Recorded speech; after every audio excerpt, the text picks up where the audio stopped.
Vítajte pri ďalšom prebudení naživo, prebudení v stredu. Pustíme sa do ďalšieho krátkeho učenia, ktoré rada nazývam Priblížiť sa k Ježišovi. Tu je Jennifer LeClaire, zakladateľka Awakening Prayer Hubs. Pôsobíme vo viac ako 100 krajinách, kde bojujeme za prebudenie a oživenie. Vychovávame militantných prímluvcov po celom svete. Radi by sme, aby ste sa k nám pridali. Školíme našich lídrov. Pridajte sa dnes na awakeningprayerhubs.com. Budete radi počká, že ste to urobili. Komunita, kde už nikdy sa nebudete musieť modliť sami. Vybavenie pre večný dopad. Počúvajte, dnes sa chcem do toho pustiť priamo. Učím z môjho denníka The Intercessor's Devotional. Nájdete ho na mojej webovej stránke alebo kdekoľvek, kde nájdete knihy online. Dnešná oddanosť je priblížiť sa k Ježišovi. Teraz budem trochu čítať, trochu vysvetľovať a vy z toho veľa získate. Otče, v mene Ježiša, ďakujem ti, že otváraš naše uši, aby sme počuli. Pane, chceme byť účinní v príhovornej modlitbe a vieme, že to vyžaduje byť v tvojej prítomnosti a počuť tvoj hlas. Takže ďakujem ti, Pane, dnes za uši, ktoré počujú, oči, ktoré vidia a srdce, ktoré rozumie v Ježišovom mene. Začneme čítať písmo. Levitikus 8, verš 12. Levitikus 8, verš 12 a hovorí: Potom vylial trochu pomazacieho oleja na Áronovú hlavu, pomazal ho a posvetil ho pre jeho prácu. To je to, čo chceme.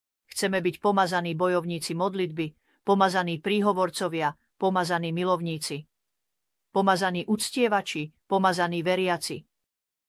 A tak, píšem to vo svojej oddanosti. Ak sa cítite unavení, je to znak, že potrebujete čerstvé pomazanie modlitby. Poďme na to. V skutočnosti, ak sa práve teraz cítite unavení, uvoľňujem Boží šalom. Uvoľňujem Boží oheň, uvoľňujem pomazanie Pána, ktoré láme jarmo tej únavy z vášho života teraz v Ježišovom mene. Čo je to pomazanie? Pomazanie, jednoducho povedané, je Božia moc. Pomazanie je prejav Božej prítomnosti na vás, aby ste vykonali jeho vôľu. Poviem to znova. Pomazanie je Božia moc. Počúvajte. Pomazanie je prejav Božej prítomnosti na vás, aby ste vykonali jeho vôľu. Teraz máme pomazanie, ktoré zostáva. Duch Svätý je Božia moc. Duch Svätý, pomazanie. Duch Svätý žije v nás. Písmo hovorí, že máte pomazanie, ktoré zostáva, ale je to iné. Počúvajte, milovaní. Je to iné, keď máte pomazanie vo vás, než keď máte pomazanie na vás. Keď na vás príde pomazanie, je to pre konkrétny účel, je to pre služobnú prácu. A v tomto prípade hovoríme o modlitebnom pomazaní. Ježiš nám povedal v skutkoch, kapitola 1, verš 8. Skutočne príjmete moc, keď na vás príde Duch Svätý. A tak vieme, že Duch Svätý, ak sme boli pokrstení v Duchu Svätom, Duch Svätý je v nás. Však je v nás. A potom cez nás prúdia rieky živej vody. Ale toto je iný prejav. Toto je prejav Ducha Svätého na nás. Takže prímluvcovia, potrebujeme túto moc. Potrebujeme toto pomazanie. Bez Krista nemôžeme nič urobiť. A nie je to jednorazové pomazanie. Myslím, áno, máte pomazanie, ktoré zostáva, ale rastieme v pomazaní. Mám kurz na School of the Spirit po TV. Volá sa Pomazanie. A ak sa chcete o tom dozvedieť viac, je tam celý kurz. Ale niekedy potrebujeme čerstvé pomazanie Ducha Svätého, aby sme stáli a odolávali v zlý deň. Potrebujeme to. Počúvajte. Nepriateľ, Daniel 7.25 hovorí, že nepriateľ prichádza unaviť svätých, vyčerpať ich. A ako to robí? Písmo hovorí, že slovami. Takže je to ťažká práca zhadzovať. Márne predstavy prichádzajú, šepoty nepriateľa, myšlienky vo vašej bitka mysle. Môže to byť vyčerpávajúce. Neviete, ako bojovať. Neponoríte do pomazania, nepoznáte slovo. A aj tak človek niekedy môžeme sa unaviť.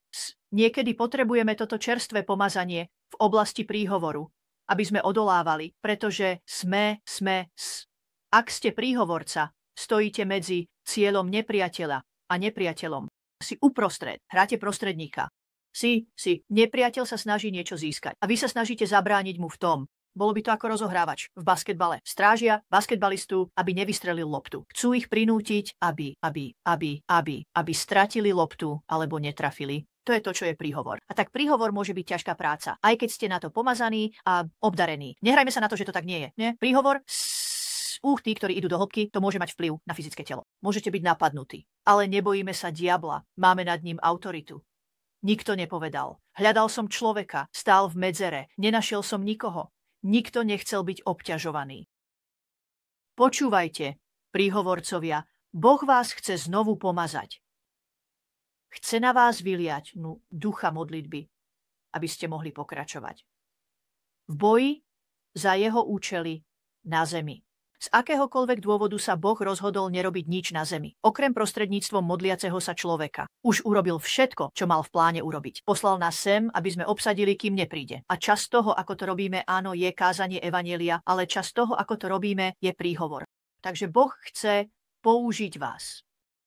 A toto všetko prichádza s čerstvým pomazaním. Všetko toto, táto schopnosť bojovať, prorocké zjavenie, všetko prichádza s čerstvým pomazaním. Kenneth E. Hagin. Vo svojej knihe Čerstvé pomazanie, je to skvelá kniha, ak ste ju nečítali, je to klasika, napísal toto. Máme byť neustále naplnení Božím duchom. Neustále naplnení. Vidíte, Efezanom hovorí, buďte naplnení. Je to dokonalý prítomný čas. Nebuďte naplnení, nebuďte opití vínom, ale buďte naplnení duchom. Hagin hovorí, máme byť neustále naplnený Božím duchom, aby sme boli mocne použiteľní Bohom v týchto dňoch na naplnenie jeho vôle v našich životoch, povedal. Boh pripravil hojnú zásobu pre svojich ľudí, aby boli vždy naplnení jeho duchom, bez ohľadu na vonkajšie okolnosti, aby sme mohli žiť na jeho slávu. Môžete prijať toto čerstvé pomazanie. Ako to prijímate? Tým, že o to budete volať, môžete o to požiadať Boha. Môžete tiež prijať čerstvé pomazanie z blízkeho spoločenstva s Bohom. Vstúpte do jeho prítomnosti. On sa vás dotkne. Nemôžete tráviť čas v Božej prítomnosti a nebyť dotknutý. Keď farizei videli, že Peter a Ján boli takí odvážni, pamätáte si to? Pochopili, že boli obyčajní muži. Boli to rybári, pravdepodobne boli veľmi dobre známi vo svojej komunite. Mali rybársky podnik, ktorý bol dosť prosperujúci. A čím viac vidíme, že v skutkoch 4.13 povedali, že vedeli, že títo muži boli s Ježišom. Ľudia by mali vedieť, prímluvcovia, ľudia by mali vedieť, že sme boli s hlavným prímluvcom, že sme s ním strávili čas v modlitebnej komórke. A čím viac času strávime s Ježišom, tým viac sa na nás prenesie pomazanie. A ak chceme pomazanie Krista prímluvcu, strávme s ním viac času. Pýtajme sa ho. Amen.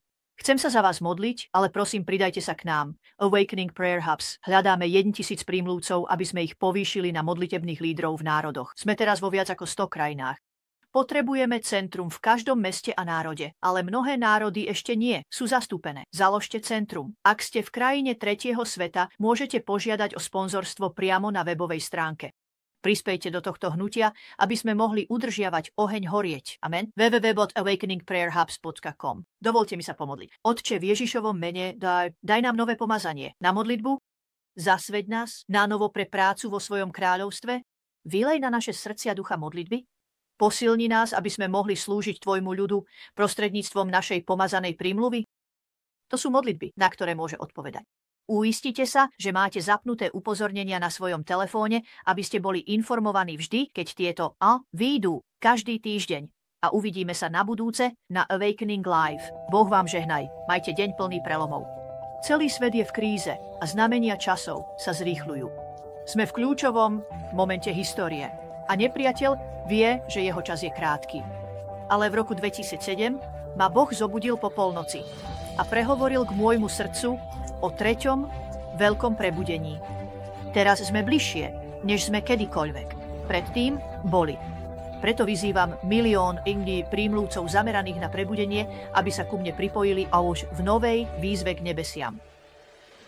Vyzývam zvyšok modlitebných bojovníkov, aby sa zhromaždili v jednote, aby zatlačili späť temnotu, ktorá preniká do našich kostolov, našich rodín a našich národov.